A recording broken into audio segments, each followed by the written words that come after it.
So welcome back to Keto Naturopath Kitchen. Today I have a special treat. I'm going to make chocolate covered vanilla ice cream bars, and everything's going to be totally dairy free. And to do that, I start off making my dairy free vanilla ice cream. And there are videos out there of me making ice cream, so we can check into those. But here I have 50 grams of xylitol. Use either xylitol or allulose for ice cream. If you have dogs, do not use xylitol. I cannot use allulose, so I use xylitol, and I'm very careful around my pets. To that, you add 6 egg yolks. And since I make so much PSMF cinnamon bread, I have a lot of egg yolks left over, so this is a great way to use up egg yolks. I also do egg yolk waffles, egg yolk crepes, so I love my egg yolks. And if you watch Dr. Carl's videos, Keto Naturopath, and he has all the reasons why you want to eat egg yolks. So to that I add a teaspoon of vanilla. And to give it a little extra punch, I have Better Stevia French vanilla flavored stevia. And I'm going to put a squirt of that in. We get this on Wellevate. Because, well, honestly, I use a little less xylitol and I put more stevia in it. And it also gives it a good vanilla flavor. To that, I add a can of Thai Kitchen coconut cream. It's 13.5 ounces, I think, which, given everything that's going on, I think there's been a little shrinkage. I thought it used to be 14.5 ounces, but I could be wrong. But I use 1 can of that. Some of my recipes I have using 1 cup of coconut cream and 1 cup of coconut milk. You can do that as well. And I just started getting lazy and started saying, well, I'm just going to use a can of coconut cream. So I'm going to blend this till it's completely blended and the xylitol is mixed in, and it gives it a little aeration too, because making ice cream is all about aerating. So we're going to blend on high.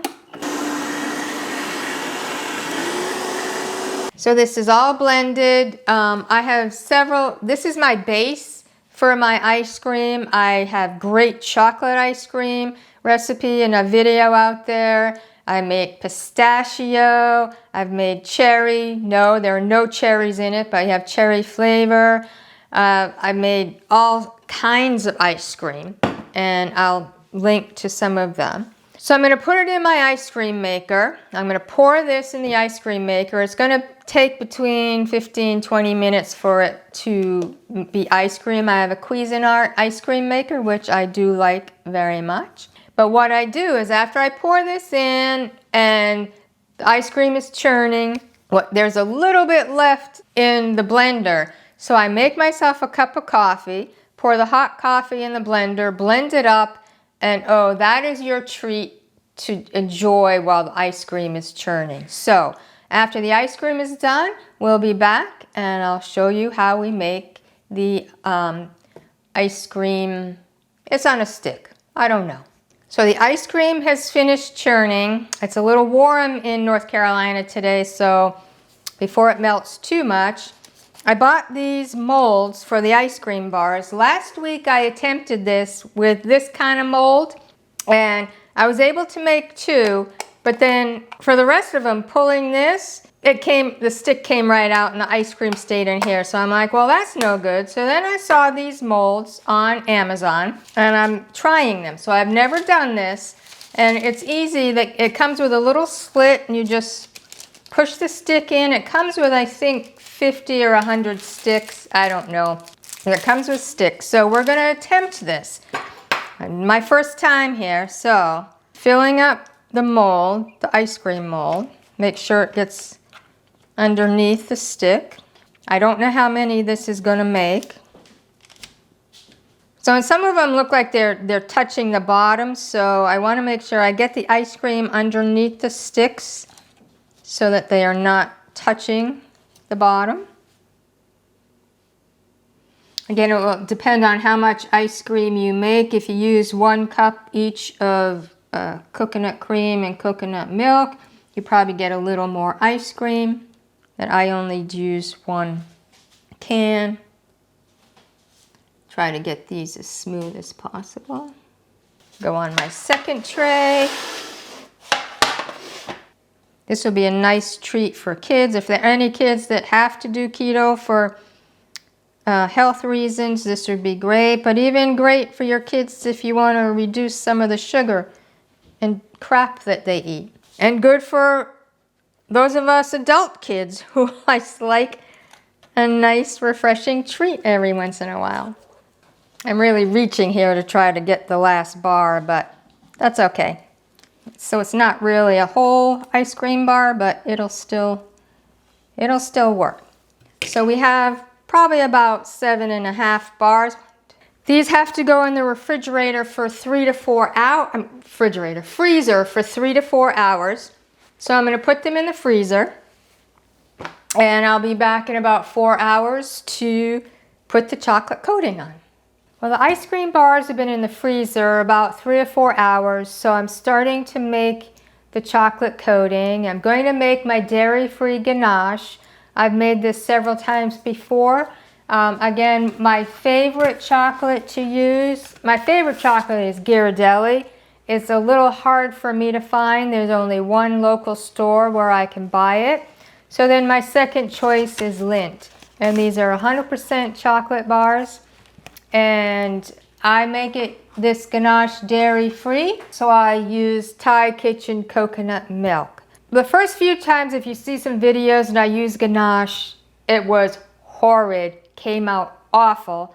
And I finally figured out the best way for me and for ganache is twice the amount of milk by weight as chocolate. So this is 1 can is 412 grams of coconut milk.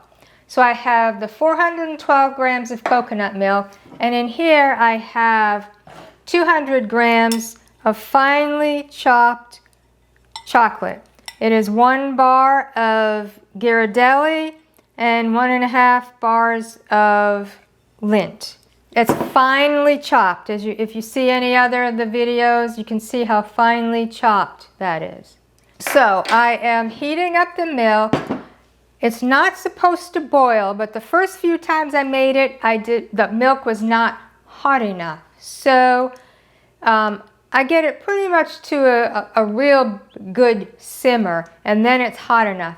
And once this starts simmering, I'll come back and show you how we finish it off. And you might, as I mentioned before, it works much better on my stove. It's much faster than this little burner. However, right now I am cleaning the oven, and you're going to say, it's summertime in North Carolina. It's about 100 degrees. It's really hot in here. I'm making ice cream. Why am I cleaning the oven? Well, it needed to be cleaned. And while the oven is cleaning, I can't use the burner. So here we are with my little burner. So it's going to take a while to get the milk hot enough to make the ganache. So I'll see you back in a few minutes. So the coconut milk is not quite boiling. It's at a vigorous simmer, I'd call it. So that's hot enough. We don't want it to boil. It will overboil. So we turned it off. And now I'm going to pour it over the chocolate.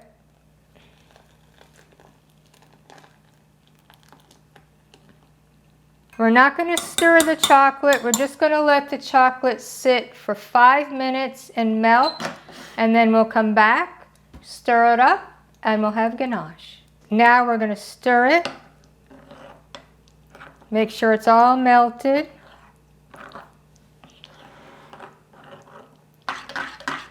There still seems to be a few lumps in here, so I'll just continue stirring. It's a little warm too. So I might let it sit for about 10-15 minutes, because if I put the cold ice cream in here, the ice cream might melt. So the ganache is ready. We'll let it sit for 10-15 minutes, let it cool off a little, and we'll be back to coat the ice cream bars. So I'm going to remove the ice cream from the molds. They just pop out of the molds and supposedly push the stick through. Putting them back here. Okay, so this is what we're going to do. And I'm going to dip these in the chocolate, put them back on here. That's why I have the parchment paper. We're going to freeze it for another hour.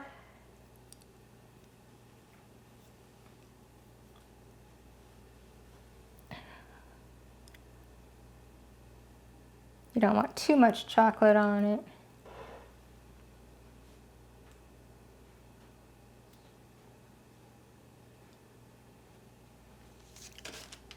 It's melting. All right, I'm putting these back in the freezer and we'll be back in an hour to see how it goes. So the ice cream bars have been in the freezer for an hour and they're not so bad. There's a little bit of chocolate that seeped out. You can just cut that chocolate off, put it in a baggie, melt it down again and use it for something else. So not so bad. I have another way I'm going to try that might be easier, and I will do that next week. But first of all, we're going to taste the ice cream sandwiches. And oh, I'm going to put them in baggies. Like, so for this one, like, for example, I'll just put it in a baggie, zip it up, get the air out, and store it this way so that they're easy to store. So here we go.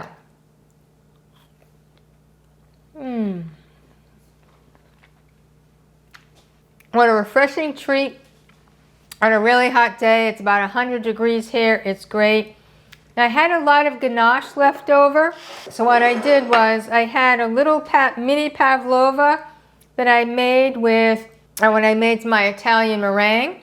So I put chocolate in the middle and I'll be enjoying that later. But right now, chocolate covered ice cream bars, dairy-free, keto, delicious.